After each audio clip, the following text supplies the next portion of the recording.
Susie, this is my favorite place, Suna Pilates. We're right in the Pilates room. I've just started in the last month, getting myself out of bed and getting here at 7 in the morning.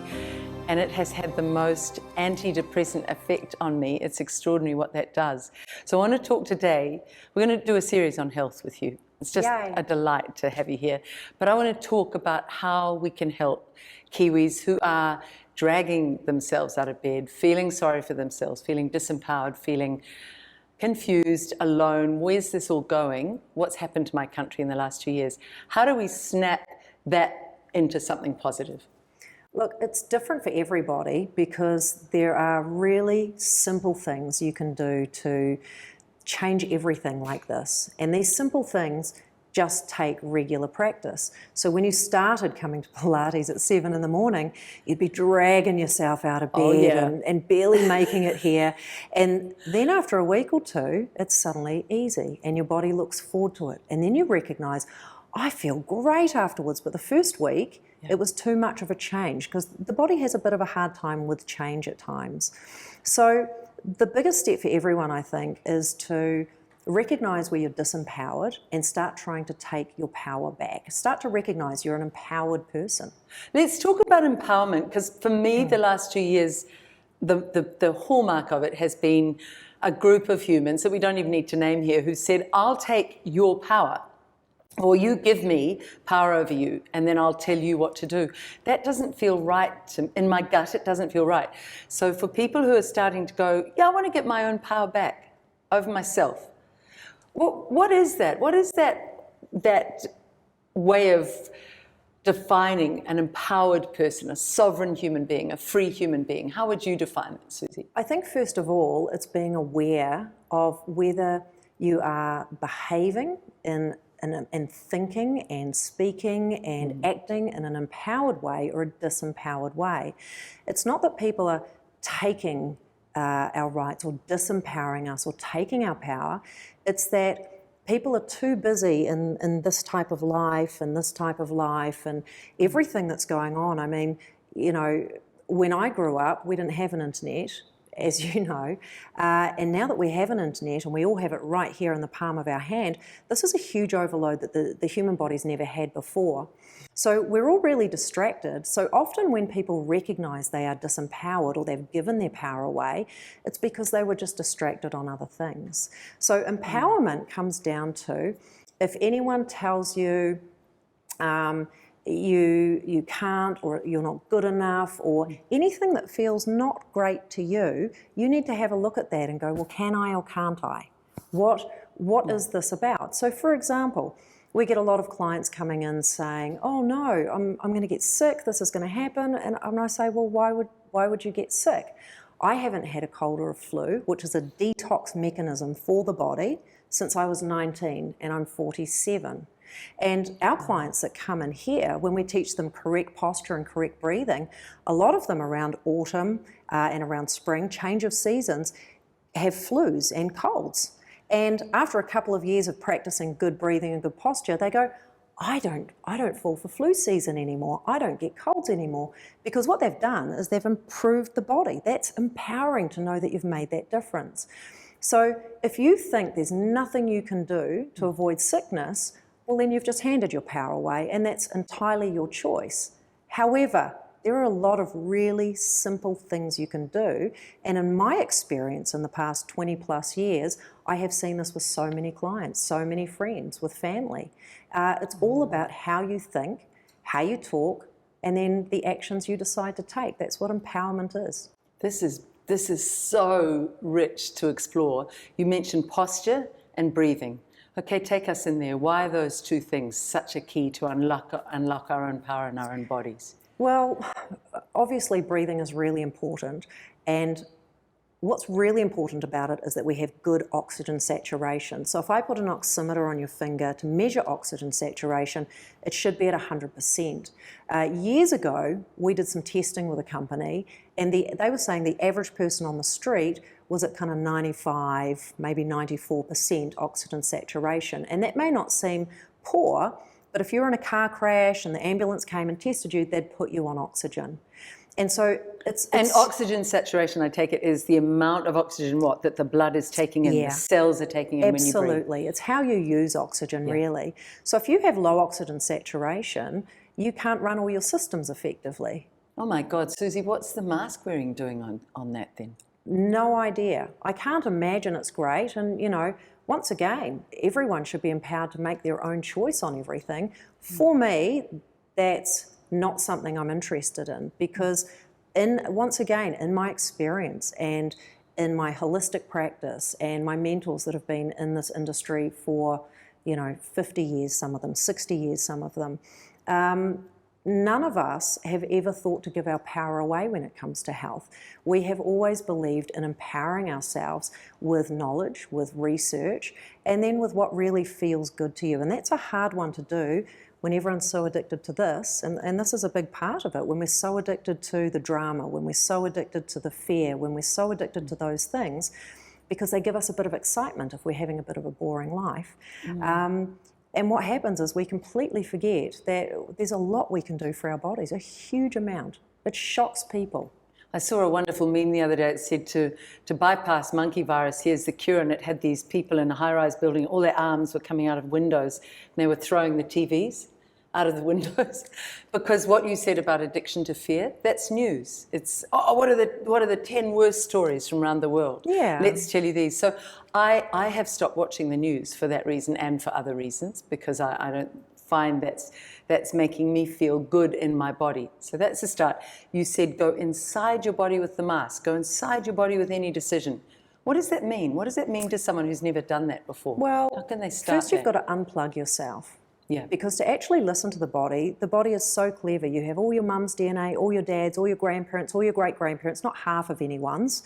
And DNA is like an encyclopedic library of programs, not just what coloured eyes and hair and how you're going to age, but it's how to react if this happens. Okay, these are programs, especially fight or flight programs. So when you are in a stress response, when you are finding things stressful, you might be running programs not from your lifetime, but from your DNA. What, like energy systems come down through the generations? Like programs, for example, I've had clients where they present in a full fight or flight response. They're in sympathetic dominance. And this means that it's like just working the accelerator on a car, never the brake. And they come in and we're like, wow, that's crazy. And we start testing and seeing where it is. And it will come up that this comes back to both grandparents. And I remember saying this to a client once, and I said, all 4 of your grandparents, this is when the accelerator was put on and it was never taken off. So it must have been so serious that for your parents' generation and for you, your DNA decided it was best to come out running. So all very high achievers, but signs of long-term sympathetic dominance, adrenal stress, all that sort of stuff. And she goes, all 4 of my grandparents were in Vietnam during the Vietnam War, and they had to live in tunnels and eat rats and worms, and they used to collapse, and there was all sorts of craziness. So that would mean that for those people, they were in a stress response for such a long time that it actually altered the DNA. And you know Bruce Lipton with his the epigenetics. Biology of belief. Yep. Epigenetics simply means that we used to think your genetics locked you into whatever you're doing. Oh, your mum had breast cancer, so you'll have it. No, we literally all have the same genetics, like going back to our first ancestors, wherever that was. And what epigenetics does is he found out if you put some stem cells in 2 different petri dishes, one was a little warmer, one was a little cooler, they would grow completely different things. So he proved that environment changes which switches are on, which switches are off. It changes which programs we have. Does that make sense? That makes a lot of sense. So do you need to be running and in fear your whole life? Well, so many people I see have been in absolute fear and terror for the past 2 years because they're always plugged into the news and what's happening with this and this. And unfortunately, bad news sells and fear sells. So people don't want to listen to good news, just part of the human condition. So when they're really plugged in, they've spent 2 years in a stress response that was made to be for running away from a tiger for a day. That's what the stress response was made for in your body. But now you've been in it for 2 years. So if you're in a stress response, all sorts of stuff is not working. You're not digesting properly. You're not assimilating food properly. You're not repairing. And you've actually affected your DNA. doesn't take 2 whole years to affect your DNA, and this will affect your children and all the children that are stressed.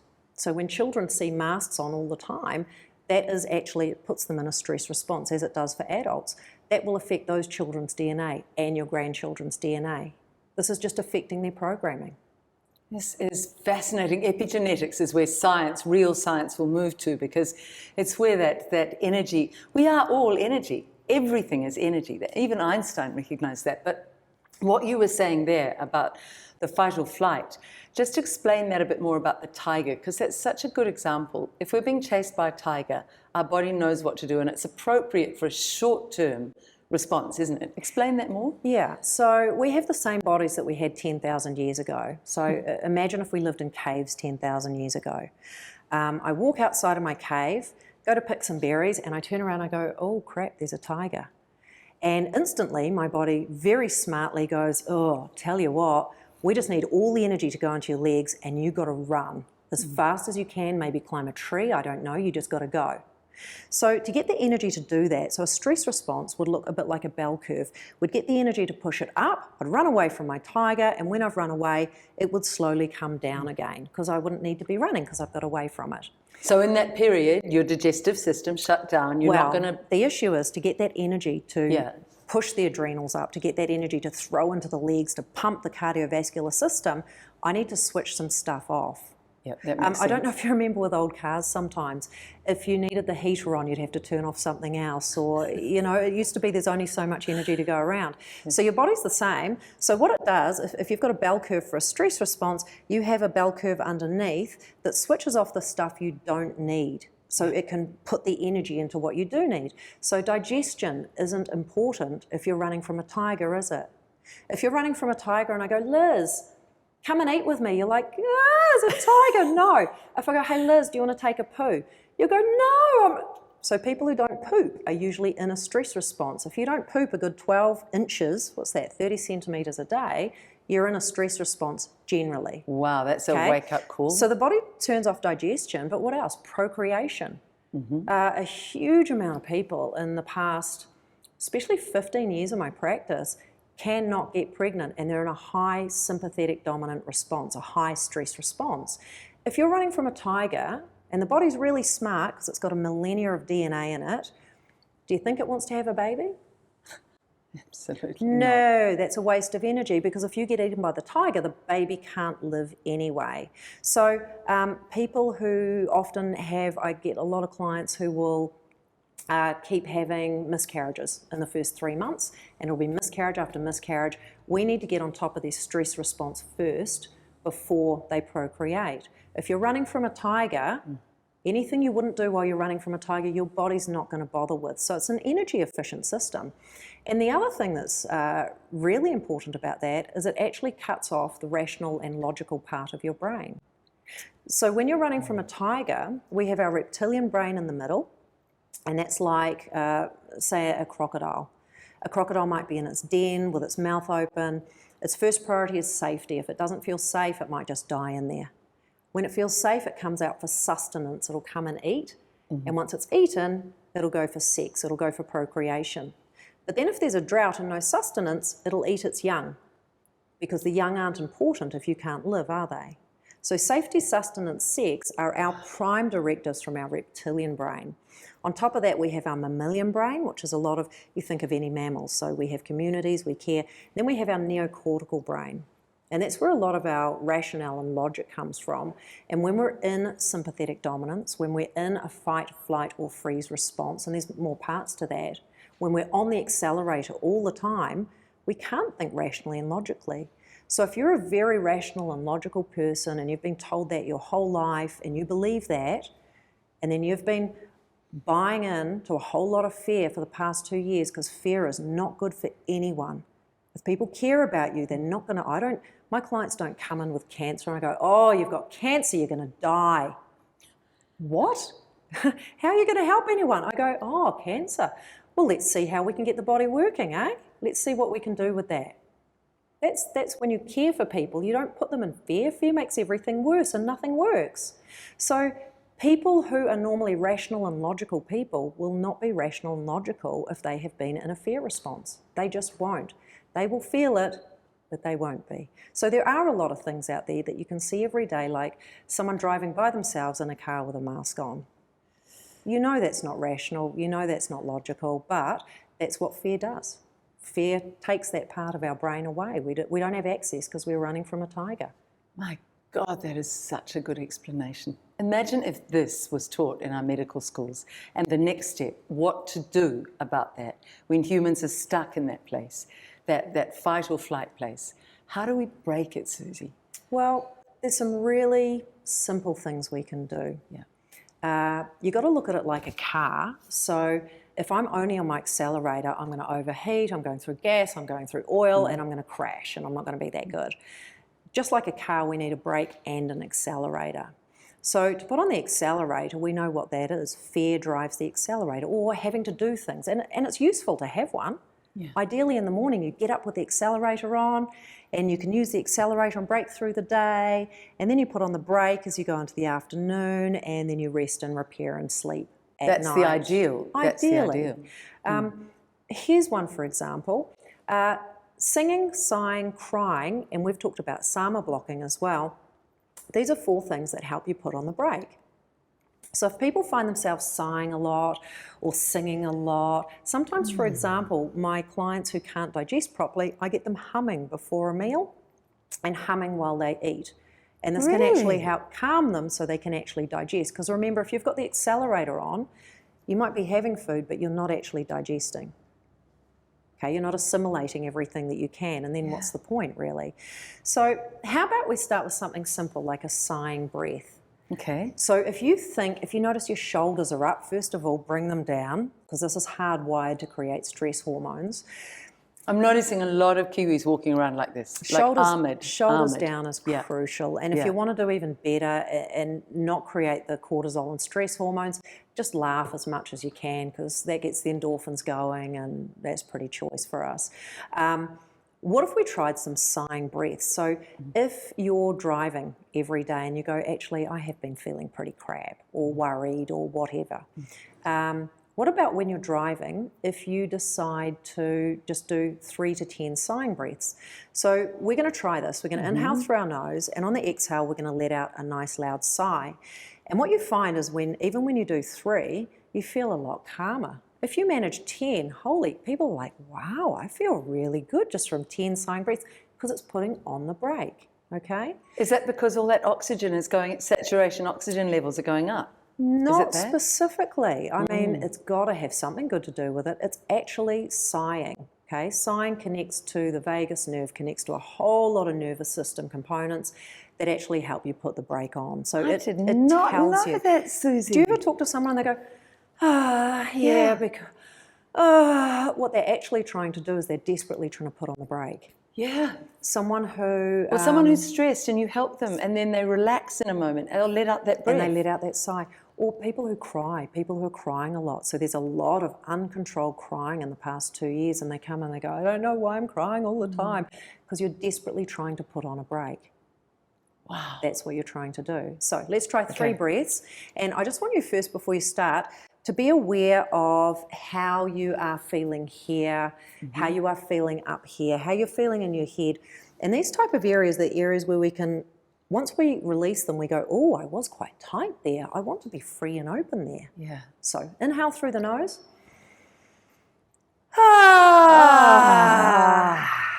Oh, that does feel nice. 2 more.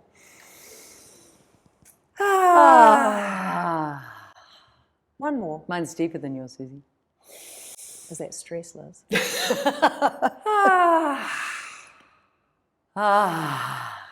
Nice. So you see how the breath gets quieter? Because there's not as much sigh to get out. Yeah. So most people notice within 10 breaths, it's, there's nothing there. Fantastic. Okay, so sighing breaths. That's one of the first things you can do. When you're in your car by yourself, start sighing. How about at night when you get home with your kids, with your partner, you guys go, let's do 10 really loud sighing breaths, and you'll get laughter as well, which will give you endorphins. So it's like win, win, win. What if But wait a minute, I might miss the 6 o'clock news if I do that, Susie. I haven't watched it for over 20 years, Liz. For over so 20 years. I had some clients, some lovely clients, Devon and Sunny, who sailed the Pacific doing missionary dentistry with a pedal-powered drill with their yacht for 10 years from California round to Auckland. And they got the paper on the day they left, and they got the paper sent over for the day they got back. And both front pages were the same, and it said war on the Gulf. They started flipping and they went, the news never changes. And so they stopped watching the news and reading the paper.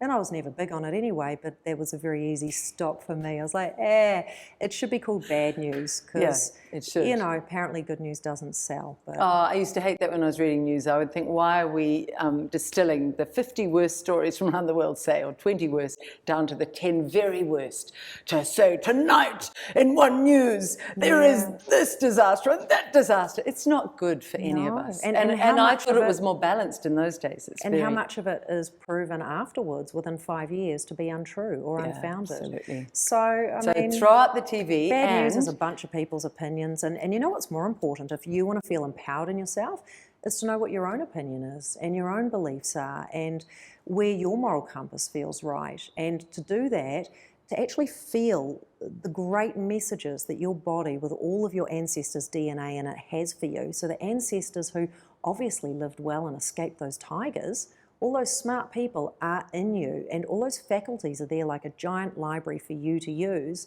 So to feel that, you really need to unplug a little bit. You really need to spend some time. Too many people are, I must tidy, I must do this, I'm just flicking through this, I'm doing this, the TV must be on, this must be happening. You are never going to listen to anything your body has to say. And I guess a lot of people don't want to listen because some of the stuff that comes up feels a little bit painful when you don't know how to deal with it, when you don't have those tools. But, you know, sighing will help that, won't it? That is stunning. Easy. So come home and sit with the family, sit with the kids and say, let's do 10 sighing breaths. Let's go to that. Let's all turn off our stressful days if they've been stressful. How about at work? I mean, we have some of our classes here are up to 20 people, and we force them, literally enforce them to do sighing breathing. We make them do 5 before they start the class if they look a little tight. Wow. And it just changes everything. People laugh. So you can do this in a workplace, you can do this anywhere you like. I remember someone telling me for law exams, if you can't remember something, take 1 deep breath. And that was only 1. And it really worked. And I knew then, more oxygen, memory gets triggered better. But 10 of them? And it's a little reset, isn't it, as well? Is there something about the sound as well? It is letting out something in the voice too, isn't it? It is partially with the sound, same as singing and humming and stuff like that. Yeah, the sound activates part of the nervous pathway to help you. But it's not, you don't need to know all the technicalities. If you're interested, there's so much information, great information out there. We've got a lot on our websites. Yeah. But it's really important that you just start with something easy. You know, people don't want a lot of knowledge because they're all full at the moment. Yes. What they want is, how about if you just do 10 sighing breaths every time you feel shit? Brilliant. And they go, can't fit 10, well then do 3. And some people go, I'm too embarrassed to do it. So I say, okay, just feel it. If you can't make it loud, just feel it. Feel it with your shoulders. Feel them drop down. Feel that release. Even 1 breath, a lot of people think they need to meditate for hours upon hours upon hours. Well, I've done that, and I can tell you, I got a better 1 breath meditation now these days. So just turning your mind off whatever's happening and whatever's going through your head and being able to just go, hang on. What you've just told your body is, I prioritise you, I'm checking in with you, how are you? And your body goes, that's awesome. You've ignored me for years. Beautiful. Let's work better together. You know, it doesn't take a lot. You just basic things. Learn to breathe. How about every hour? If every hour you were sitting at your desk for 8 hours a day or whatever people do, take 3 breaths. 3 calming breaths. Feel your shoulders sink. Do that every hour. I dare you not to find that week better than any week that's gone before it. That's stunning, Susie. Easy, eh? And we mentioned posture, but we've already done a bit of that. But I noticed with your posture, you've got a really nice straight back, but it's not a rigid back. It's not an uncomfortable looking posture at all. Well, we like Swiss balls because when you sit on a Swiss ball, you sit slightly towards the front and you're forced into a correct posture. It pushes you into it, makes the inner thighs, pelvic floor, low abs work. With Suna Pilates, all we're doing is strengthening your muscles around a correct posture so that you're not getting the wear and tear from gravity pulling down on you or pushing down on you. Posture changes everything. Think of, you're just a fancy house, really. You've got a computer running it, but you've got wiring and plumbing and structure. Now, if I've got a house and I've got some doors that aren't really opening and I've got some wobbly floorboards, I might need to go and sort out my foundations. And if I've got water just peeing down from somewhere in the roof, I might need to sort out my gutters and my roof, right? Well, this is the same thing. So here are my lungs and my back about here, right? And they're governed and pushed by my rib cage movement, my diaphragmatic movement. I inhale to open my ribs out and I exhale to close it in. If this is how I'm sitting, my diaphragm doesn't work. Yeah, and you're all crushed. People who are leaning that's forward. my whole digestive system too. That's my small intestine. How are things supposed to, my organs don't just work by themselves. They work at the behest of the muscles. If you have a sore low back, 99% of the time, that's stress. Your kidneys deal with all your stress hormone and adrenaline, but they have other jobs as well, like detoxification and dealing with the waters in your body. So if my kidneys are overworked with stress hormone, guess what? They recruit my low back muscles. They tilt my pelvis forward. They switch off my abs. I no longer digest and I have a sore back. So posture is actually crucial for anything you want to do well. And if you want to age well, be able to get up and down off the floor forever, posture is key. And you'll find that you need to build specific muscles to do that. Susie, I said to you, let's just talk about health because people are down and they need things that nurture them. What I'd love to suggest here is that we come in on another day and we do a whole series of interviews with you. There's so much richness in this one conversation. But let's just keep it simple as an overview for today. If you'd agree with that, I'd love to do this. Brilliant. Because I think this is really going to empower people, and that's what we began talking about. That's all we're after. So let's keep that simple on the posture. What are little hacks they can do for their postures? I would, if I was at an office desk, get one of these balls and sit at the desk on the one Swiss of these. ball is so easy too. Yeah. Absolutely. And it's sitting slightly forward to the front, but it doesn't have to be that much. It's just, for example, if you stood up and you put your heels to the wall and you put your bum to the wall and you put your shoulders and your head to the wall, how close am I to that wall? And a lot of people find they can't get their head back. Because this is our posture, it's all about sitting, you want to do things that are opposite to that. You want to do opening movements. You want to do stuff that works your bum and your hamstrings because they're switched off. While we're sitting down, this is all stretched out and switched off. Yeah. You go on a long car drive, you get up and everything's tight around the hip flexor. It's really important. So posturally, you just need to think, if you're watching TV, if you're looking at your phone, if you're on your computer, am I going forward or could I actually put my back up against a wall? Yes. Now the whole back won't be totally on the wall, but if you can get heels, bum, shoulder blades and back of the head on the wall, awesome. Do you know what I love about Pilates? It strengthens all these different muscle groups, but it really uses the body as a whole. It's not just an isolationist thing. But it's just been so confidence enhancing because I was working so hard. I hadn't done exercise. Any time I've been a gym member, I gave up my gym membership because of the mandates. I've always thought, I can't go in until I'm fit. And I was doing that a bit with Pilates. I better get fit before I start. The day I just started here, didn't matter. I was able to move to the ability, to the extent that I could move at that point. Yeah. And then I could feel my body the second week getting stronger already.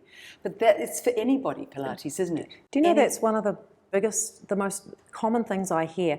I just want to get a little fitter or lose a little weight or get a little this. And I'm like, but what do you think we do? Yeah. That's like instead of going to the supermarket, go, no, I just want to grow my own food first and then I'll come back to the supermarket. What people don't realise is, especially at Suna, whether it's online or whether it's in person, all our studios are private. They're not massive classes full of people looking at you. Our trainers aren't doing the workout. Our trainers are here to help you. So people get worried, the trainers will go, oh, you're fat, you're crap. You're uncoordinated.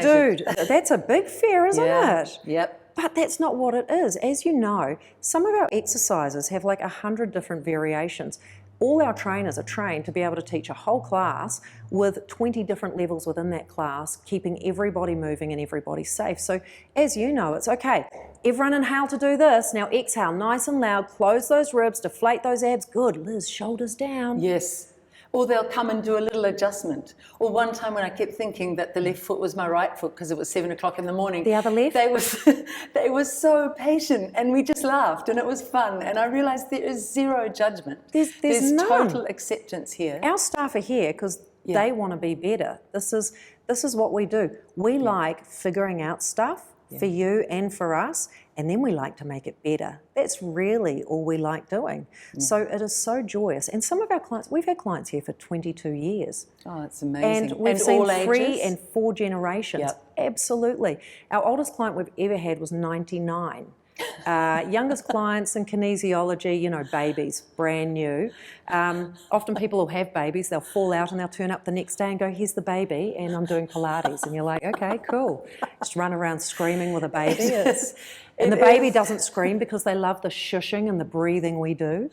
It is very, very much like a family thing. And I don't have to say any of this because you didn't ask for any of this. I have never felt so good getting up at 6 o'clock in the morning, getting ready for that class, looking forward to it. I've never felt that about any gym I've been a member of. I love it, and I love seeing the people. And so I think this week we'll also look, at the end of this, I want you to explain those blocks, because that's a really easy hack. For anybody who just wants that little boost, I would say look at coming and doing a class. What about online? You mentioned online. Can people around the country do it online? We do a huge amount. So we have online workouts and things like that, and they are slightly different. They're not a bang, bang, bang, bang, bang, bang, bang. We do have workouts that really push you. What they are is it's about education. Yeah. If you work the body without the brain, you're going to have problems. If you work the brain without the body, you're going to have problems. So we are the thinking person's movement and exercise. Every movement has a purpose, and here's where you need to feel it, and here's why. And when the brain understands that, people get epic results. We also do a lot of online for people all over the world, just Zoom, because our trainers don't do it with you.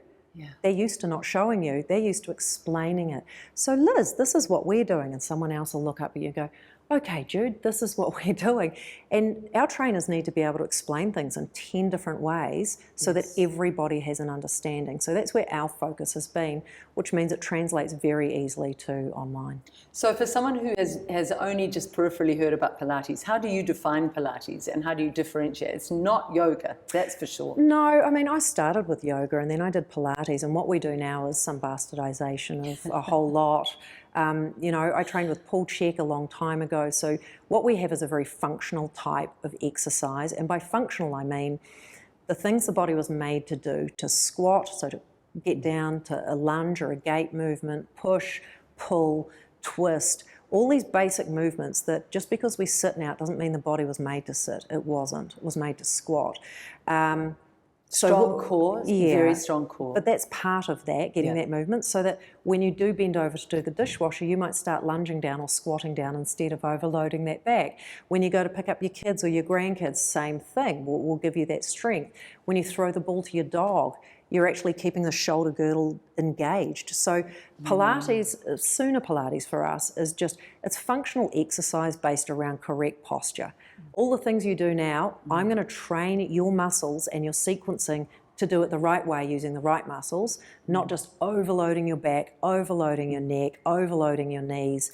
And it really does save lives, It saves people from surgeries. It allows people to be free, get up and down off the ground. That's a huge thing these days. Give us a case example of that. Have you heard someone who's lined up for surgery and you've been able to work the muscles and strengthen? A lot of what we do with the kinesiology and Pilates together is actually we get a lot of people in here trying to avoid surgeries. Yeah. Sometimes their doctors have said, oh, you're borderline. If it gets to this point, you'll go here. So, for example, the common ones are shoulder surgeries, knee surgeries, hip surgeries and low back surgeries, and we have a pretty good track record for being able to avoid. And that's not saying that that's not always the case. Sometimes we get to the point and we're just like, literally we've exhausted every avenue we can with that hip, and we've gone down the nutritional route, we've gone down the supplementary route, we've gone down every area we have, but it came at a point that was there. So we do deal with a lot of that, but we have people who have come in not being able to get up and down off the ground. So they've had to do individual sessions on a big mat. And now, one in particular, one of my longest clients here, she could beat anyone in a class, and she's late 80s now. Oh, Susie, she could beat anyone. I mean, I've raced her against All Blacks. You know what I mean? Raced her in what way? Who's going to win this Pilates session? Not that it's all competitive, but some classes like to be a little competitive.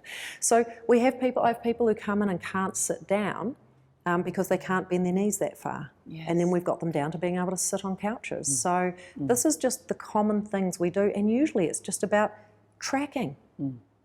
I mean... Tracking being posture. Well, have a look. So if you stand up and you look down and you bend your knees a little, have a look which way your feet point and which way your knees point.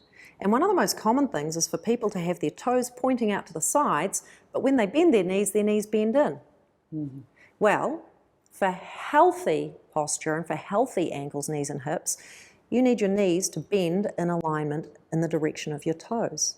Yes. Okay? And 99% of people I see, that's not the case. What does this cause? Foot issues, toe issues, ankle issues, shin splints. Every single shin splint I've ever seen in every runner in my life is caused by two things. One is dehydration and one is incorrect leg tracking. Okay? Causes knee problems. Most knee injuries for sports people are from incorrect knee tracking. You need your knees to bend in the same direction as your toes. And that's because we sit down too much and we cross our legs, and so all the muscles that turn our legs in are stronger than the ones that turn our legs out. Most people can't squat or lunge well anymore, and those muscles are crucial to keep your body youthful, to keep it moving. So most people, when they bend their knees, have a pattern of the toes pointing out, so they're pointing in an outward direction, but then the knees come forward or turn in. And this is from too much sitting, because it means the muscles that turn the legs in are stronger than the muscles that turn the legs out.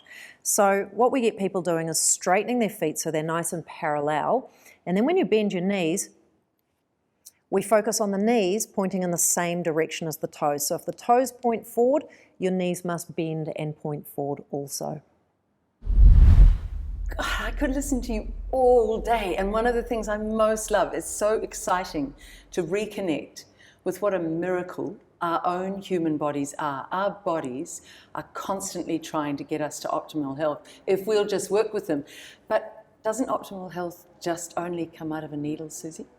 Is that, have I been told the right thing? Never that I've seen, Liz. Never in my life. And again, I'm only going on, 20-something years of my personal experience with tens of thousands of clients, and I'm only going on the behest of all of my mentors, and I have some of the top mentors in the world in holistic health, in exercise, in nutrition, in kinesiology, you name it, and all of my mentors have been in this industry a lot longer than me, and no, none of us have ever seen that happen. So let's, for jabbed, unjabbed, it doesn't matter what you are, you can start right here and get help, or start to get behind your body what it wants. It wants us to help it rebalance and get in the best possible state, does it? I mean, I'm putting it very simplistically. You were so right. It's not. It is simplistic. Yeah. It's so right. If I have a juicer and the blade's not put in properly, I'm not making juice no matter how many apples I shove in. Yeah. Right?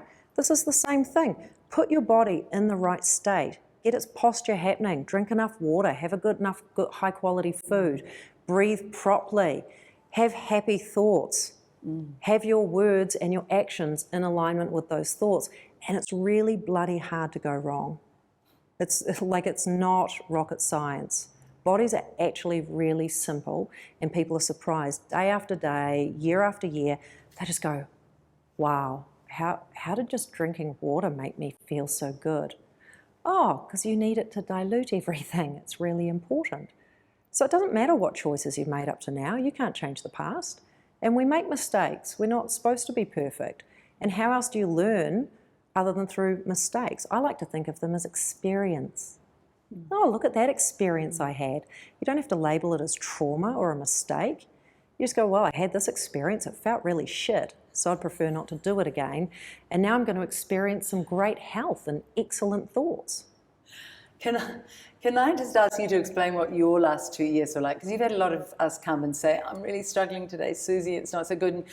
And I've just loved it because you've always said, oh, well, I'm having a great day. But it's not phony from you. It's really real. It's really tangible. Tell me what how you've maintained your worldview internally over the last 2 years. I'm just talking thoughts-wise. Yeah, I think mine's grown a lot. I love practicing stuff on myself. Yeah. Once I find a better way to do it, I'm all that way. I'll do a 180. Look, that wasn't the right way. I'm going to go this way now. So I've got to practice heaps of things. I get to practice exactly what I preach every single day. Why have I enjoyed the past 2 years?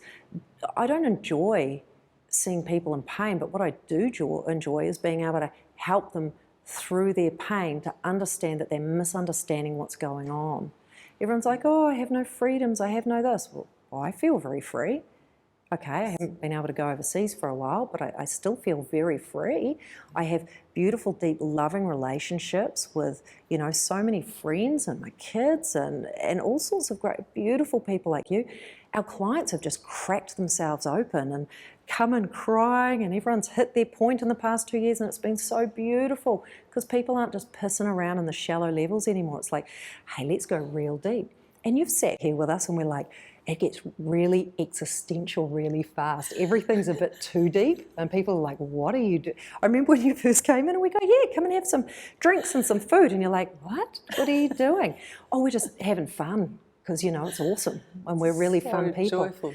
And it just takes people a minute to realise how deep you can get. So from the kinesiology and the holistic healing aspect, it has been, which is really, maybe my work, but it's also my hobby and my passion. It's been fascinating. I have been able to create so many new programs. Stuff that I didn't have answered has been answered. Because you're pushing people to the brink, that's where all the good stuff comes from. Like, until you know how far you can go, it's like with your body, until I'd broken it a ton, I didn't know what I could do and what I couldn't do. Yeah.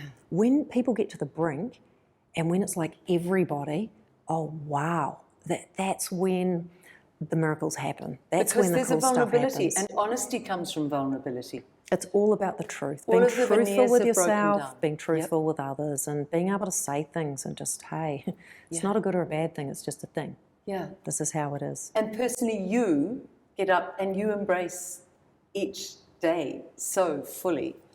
I mean, what is that, Susie? I can touch it sometimes, but you say to me, I'm here, I'm in this moment. This moment is what, the past does not matter. You can't change the past. Yeah. So what's the point? Yeah. And you can't control the future, and that's an issue because our culture tells us if you behave well and you do this, this and this, you can control the future. No, you can't. You could walk out and get hit by a bus. So considering I can only control what goes on here, and most people cannot control this because they're not willing to just do the few things it takes every day, and it takes very little actually. Sometimes you just, got to be coached through it a little bit. But once you're doing the right things for yourself every day and being very honest with yourself and going, oh, well, not loving that bit, what can I do about that? And maybe get some help when you need help. You're unstoppable. And life is fun. There's nothing much happening in your head. You just turn up and be here and that's great. Oh, time to go home, okay. When I come to you for a session of kinesiology, we'll just briefly finish talking about that, and I want to do those blocks. You're very, very present with me. And I've noticed with every person that you talk to, you're completely present there in that conversation.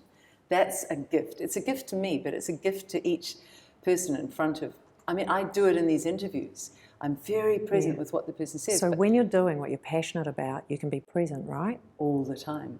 So it just takes practice, and I've been practicing being present at least 15 hours a day every day for at least 15 years now, probably more like 18 years.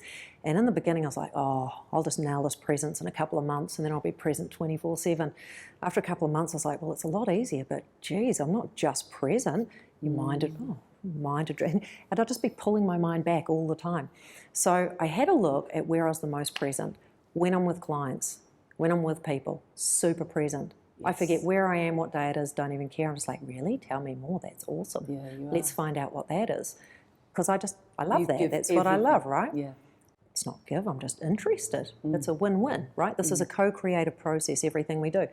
What I realised years ago was the three places that my mind would wander off the most would be in bed, in the shower and in the car, because everything else with either kids or work or people. So I made games for myself in those places. I realised, well, I'm not being present in the shower, I'm just thinking about what I got next. So instead, every time I noticed my mind drifting out of where I am, I would turn the shower to dead cold. And then I just stand and I go, wow, that's a present wake-up call. Look how, oh, that's cold. Oh, look how that's feeling. And then once I was present again, I go, whoa. And so these days, you know, I go cold just for fun. But I'm very present with the water. I'm very grateful about that I have indoor plumbing and hot water and a shower. And doesn't this feel good? And, you know, how fantastic is this? And how good does my shampoo smell? So I just stay really present. In the car, I started just compiling all my best music. And so I had all my playlists, and if I find myself that I've been thinking, I know I've missed the words, so I pick the songs that I really love the words, like it's poetry. And then I push replay and I have to listen to it again. Do you sing? Do you sing in that car? Sometimes, it depends on the song. Yeah. But I realise if I've got to work, which is a 15-minute drive, and I've just been replaying the same song, I have to give myself a talking to in the car park. Not a "you're bad," a "Susie, where is your brain? What are you doing? What's your intent here?" Well, I come up here. Everyone thinks I come up here to help people heal, and I'm like, I just come up here because this is so interesting. Like, this is really the best talk show ever. This is the best drama. It's everything good. People are awesome, man. Tell us about kinesiology for people who don't know that either. How would you define that, and what is it that you do? So we do a bunch of different kinesiology, from the chiropractic to the applied, touch for health, and kinesiology is a way of muscle testing. So if you've been to chiropractor, osteo, physio, sometimes they'll say pull your leg up and they'll push, and if you can't hold it, they'll make an adjustment. Yeah. Same kind of thing, but we can go even deeper with that. So again, it's just like looking at the body as a really smart house. I'm just going to go in and I'm going to see what fuses are blown, and if they're blown, I'm going to shove them back in. Then I'm going to test that fuse, and I'm going to try a bunch of stuff on it, and if I can blow it again, that means I need to rewire something. So kinesiology for me is just like, it's like being a mechanic, you know, or some kind of builder, engineer, computer programmer. Not a super smart one, it's pretty easy to do. But it's a really good way for people who aren't getting joy in whatever healing they're in, whether they're seeing their doctors or whether they're seeing a naturopath or whatever they're doing. What I find is you've just got to set some basic things up first, and that's where kinesiology has been brilliant. It's very much ties in with where we started, Susie, the empowerment. I feel empowered. It's like I leave you and I think, okay, Susie helped. But that was my body doing the adjustments. It's just you. My own body's wisdom is talking to Susie through that muscle testing. Yeah. So I am powerful after all. But it is you. We're not doing anything here, because you could be in a class and I could go, Liz, sit up and do this, and you could go, no. Yeah. You know? But you're not going no, you're choosing to do it. So it's not like such and such fixed me and rah, rah, rah. None of us need fixing. We just need to realise what's going on. And once we realise what's going on within ourselves and where our place is in the world, it just becomes a lot easier to make your decisions and to decide which way to go and start speaking nicely to yourself and to others. And, you know. Susie, what a beautiful note to end on for today. We're going to come back here definitely and break this down into different sections to help people with that process of being nicer to themselves, more empowered. A few little hacks. We've got the blocks. We're going to finish with that. We've got the 10 breaths. Do it as a family. This is what I've got from it. Yep. We've got sitting on this beautiful Swiss ball. We've got throwing the TV out the window, preferably, or giving it away, turning off the news, and just the potential in this series that I feel talking to you today for joy to come back into what has been a really grim New Zealand. I can't thank you enough. I just can't thank you enough. Well, you know what? I'm super grateful for everything you've done. And everyone who I have seen, and you know, we're non-stop. We can't open enough space at the moment. Every single person who I've seen, I'm so grateful to have seen them, because I feel I've got a really great view. Whereas for a lot of people, especially if, like you said, the TV is the only place you're getting your information from, you don't have that great a view. Yeah. And we all have the ability to have a room that's full of windows. Whereas if your windows are so dirty, you can only see through one little bit and all you can see is the car park. that's not going to be a super fun time. So we just want to clean all those windows up, and that takes you making a decision to do that. So if you want to be better, that's what we're here for. So thank you so much for involving me. This is so fun. It's beautiful, Susie. And we'll put links to the website, we'll put links to Suna, we'll put links to contact details for people who want to get in touch. And we will talk to you in a few more days. Thank you. Love you, Susie. Love you too. All right, so the idea of Sama blocks is to put the brake on for the body. So we have an accelerator, sympathetic dominance, and a brake, parasympathetic. That's our rest, repair, digest. So when we look down a body, we're looking for which hip is lower, because we don't want to make, these blocks are used by chiropractors often to make an adjustment for the posture or for how the pelvis is sitting. We're not using them for that. We're actually stimulating the bigger muscles up the back of the leg. So we use the lower hip, has the block just under the bum a little bit, and the higher hip has it just under the hip, and it should always be comfortable. If you have back pain, you can put a pillow under the knees. Now, we do this for 10 minutes in bed at night before we go to sleep. And if you wake up in the night, I always keep mine above my pillow, just slide them back in, and it actually helps the body sleep, because what we're doing is if you've had a big day and you've got a lot going through your head, you're on the accelerator. And these blocks are under big muscles, and the muscles are going, hey, Liz's brain, we're twisted, we're twisted. But if your brain's going off on a lot of things, it means your brain's on the accelerator over here somewhere, okay? And so these blocks, eventually, these big muscles say to the brain, but we're twisted. And the brain goes, hang on, puts on the brake and goes, oh, we are twisted. What's happening here? Oh, look, some inflammation. Oh, I've got to calm down the limbic system. I've got to do this, I've got to do that. So a lot of people are going to bed at night, especially if they've felt really stressed during their day. A lot of people I know have been stressed for a very long time, which means they're getting no repair. They're not repairing at night. So there's not a lot of point in sleeping. And for those people who are waking up a lot, not able to get to sleep, or not feeling rested throughout, or not feeling excited with their day, this is a good way to put on the brake to get that parasympathetic balance so that you can repair at night.